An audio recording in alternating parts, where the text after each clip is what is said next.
Hi all, welcome back to my channel. So today I am here for discussing the tutorial depending upon the interfacing, where in previous day I have already uploaded the video related about the bus and the protocol which is maintained by the system bus of microprocessor as well as microcontroller, and it is applicable for advanced microprocessor also. So it's very common thing, nothing new, but I am here to clear your concept again. And when you are going to practice anything again and again, that must be clear your concept thoroughly. So here basically this is the interfacing, and the basics interfacing is divided in the two parts. Number one, that is memory mapped interfacing, IO, that means input output, and the IO mapped IO. So here first, pointing the memory mapped IO, here some characteristics of the memory mapped IO is basically represented here. As we know that when this is our memory and consisting with the different cells, and this is the another device, this memory, and suppose this is memory and this is the microprocessor 8085. So here microprocessor have to first pointing out the location with the address bus, then from this location the data should be read or write, that means accept or send from microprocessor or to microprocessor, and according to the process, that means which one is going on, that means either accepting or sending, that means read or write, the control bus is generating the signal, that is read bar or write bar. So now this pointing location with the help of address bus, this main function is pointing the location with the help of address bus is mentioned here as mapping. Okay, so what is mapping? Mapping is nothing but the pointing out the location. So actually today the main part is mapping, that means mapped, and this mapped is happened with the help of only the address bus. And in that case, memory mapped IO, in that case the technique where the performing the input output operations between the CPU and the input output device while using the memory interfacing also. And memory mapped IO uses the same address space to address both memory as well as the input output device. So this is referred as memory mapped IO. And in that case share the memory space with the external memory. Okay, inbuilt memory as well as the external memory is also sharing here the memory space. And coming back to the input output mapped, where the technique where we give an input output address to the input output device, and the processor, that means the actually processor where the process is going on, basically ALU portion of the CPU. If you follow the architecture, you all know probably the architecture of the microprocessor, and where you can find out the ALU operation, and where the ALU operation are not directly applicable to such the input output data in case of input output map, and here used to handle all the peripherals. Okay, so in that case one thing is that only in, that means accept data, when the microprocessor accept the data, or out when microprocessor send the data, that means read bar operation or write bar operation is happened, then these two instructions is basically applicable in input output mapped IO. And in this case, that means in case of memory mapped IO, all the instructions, all the memory related instructions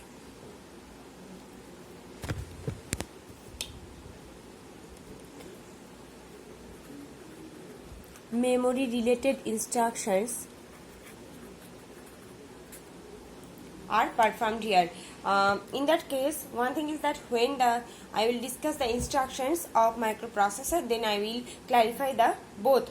But one thing is that if you are interested to understand the concept of the operation according to the instructions, then definitely write in my comment section below. Then I will go to make the another video depending upon the instructions. Otherwise I will describe in the another video in short the instruction portion. Okay, now come here the concept of the memory map and the IO map technique, because this is the most important and the very important. This is in each and every exam, though you are in board exam or you are any government job oriented exam, from this particular portion some tricky questions may become, and the application part of the memory map and the IO mapped IO. So now let's start about how the memory interfacing is going on. So here this is our famous 8085 microprocessor, and here lots of memory units are connected here. You can choose only one, either one or more than one memory units are connected. Now basically if you go with the block diagram, you can get here microprocessor or CPU, and then one portion is acting as the buffer for the chip selecting purpose of the memory device. So this is the basic of the block diagram of the memory interfacing. Now put each and every items instead of this block diagram. So here you can get the 8085 microprocessor, and this is the memory device I have already mentioned here. And now this is address bus, this is data bus, and now the control bus is ignored here, because here the main hero of our interfacing unit is basically the address bus. So what is going on? Now let's do that buffer here. 3 to 8 decoder is acting as here chip selection, and whose chip selection is going on?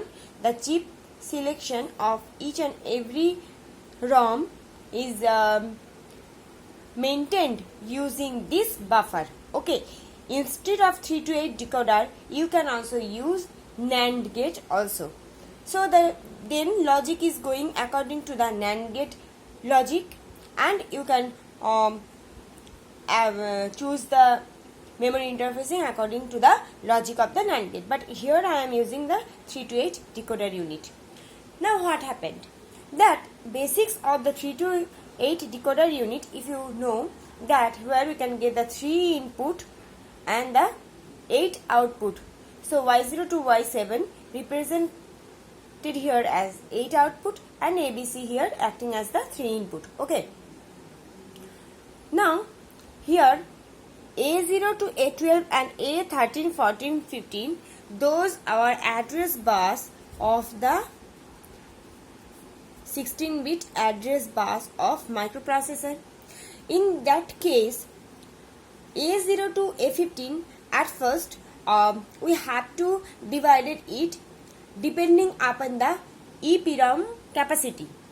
So here, and how that is happened, I will go in the application part. Okay, so now what happened, that is here these three, that means as because we can use here 3 to 8 decoder, so A, B, C is connected here, A13, A14, A15, A13,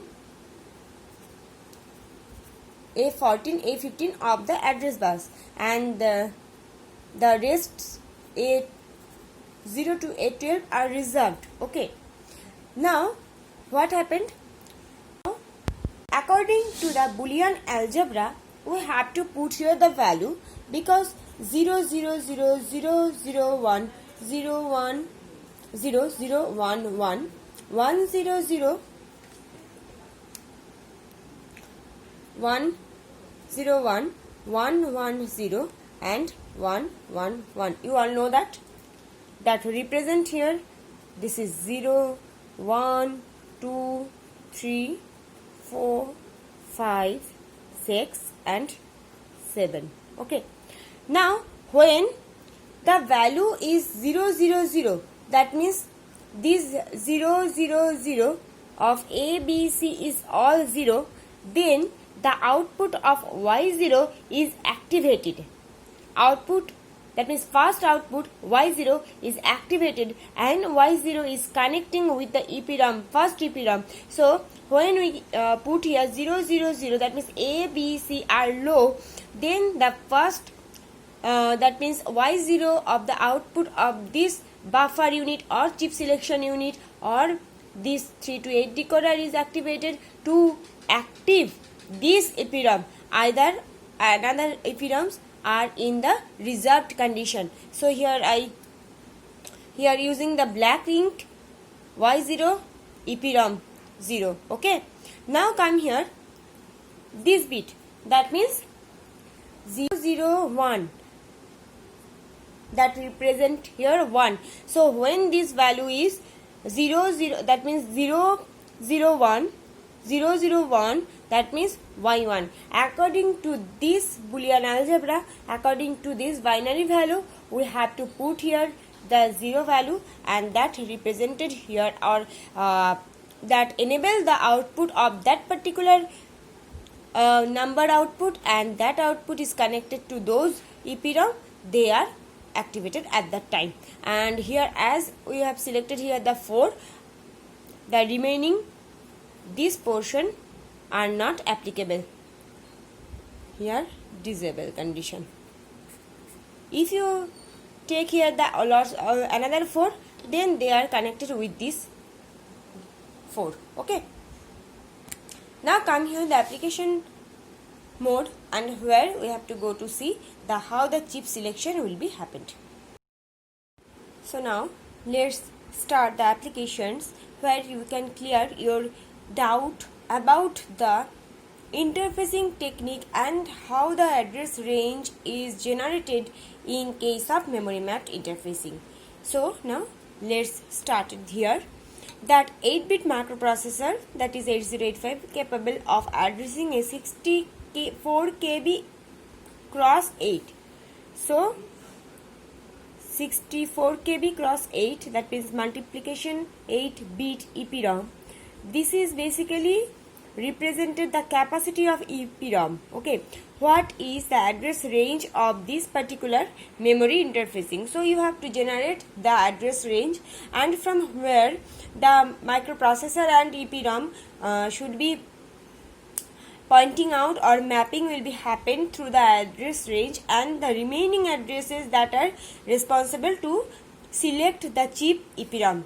So what you have to do first, now come here, as because here 64 kilobyte, okay, and this 8-bit represented as the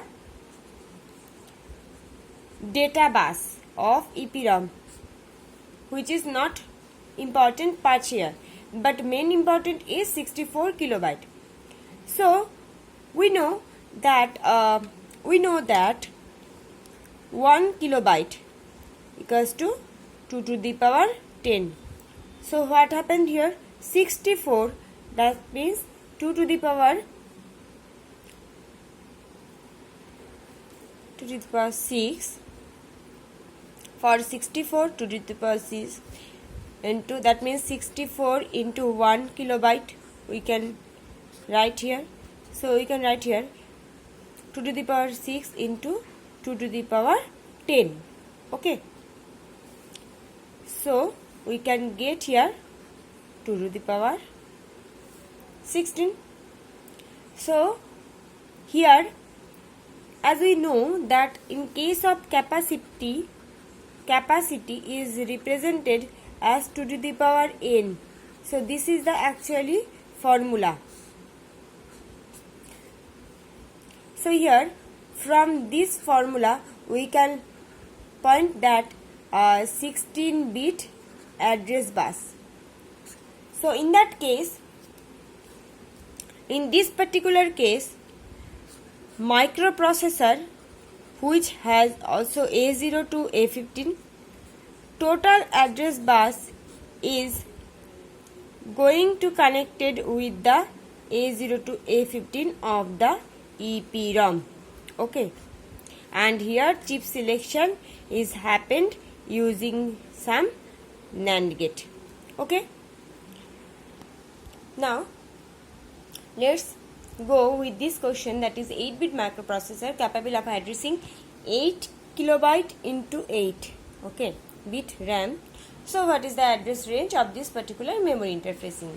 So we can get here, according to this formula and the concept, we can get here the 13-bit address bus of the RAM. Okay, now when you have two friends or more than two friends, you have only two hands. So what is going on?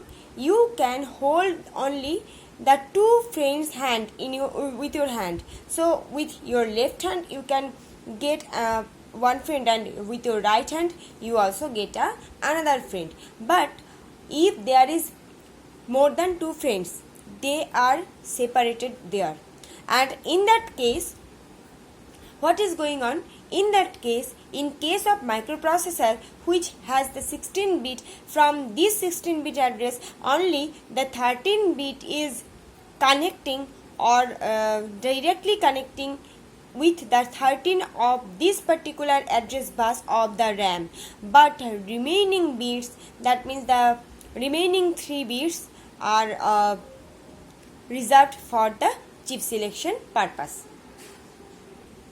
Now what happened? So here A0 to A12 here connected, that means A0 to A12 are all connected. Here A0 to A12 are all connected here, but remaining A13, A14 and A15 are used here to select the chip select through the buffer unit, that is decoder. Now let's write here. So now I am taking a loose page where I am writing here A0 to A15, that means total address bus.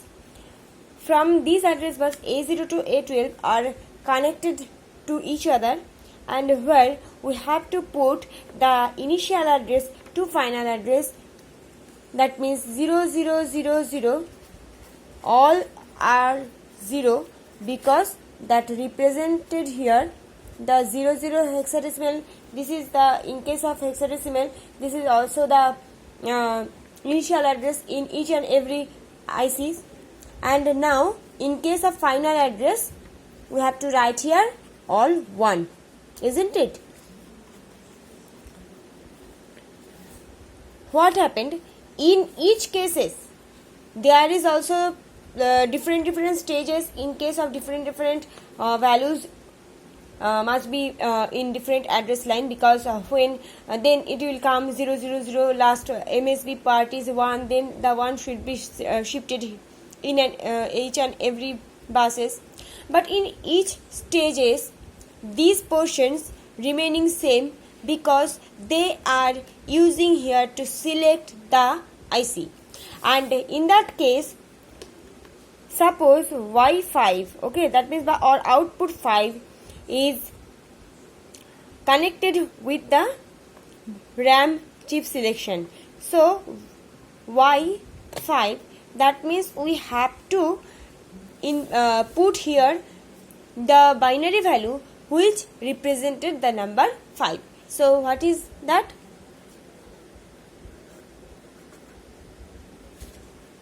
Okay. Now the last part is how to generate the address range. That is, now you have to divide here as this is 4, this is 4, 4, 4.